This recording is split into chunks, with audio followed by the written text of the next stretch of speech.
আমি স্ক্রিনে দুইটা ভিডিও আপনাদের দেখাচ্ছি।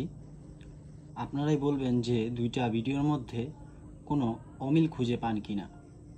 উপরের ভিডিওটা হলো হিন্দু ধর্মাবলম্বী এবং নিচের ভিডিওটা হলো মুসলিমদের।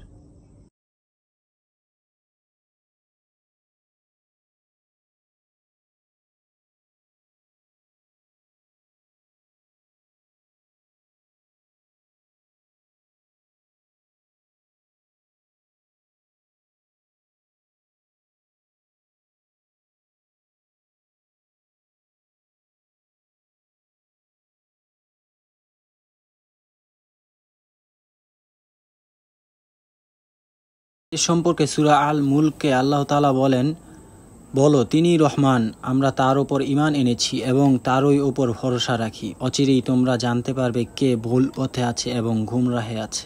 এবং সূরা আল কাহাফে আল্লাহ তাআলা বলেন, তুমি তাদের অনুগত্য করো না যাদের হৃদয়কে আমি আমার স্মরণ থেকে উদাসীন করে দিয়েছি।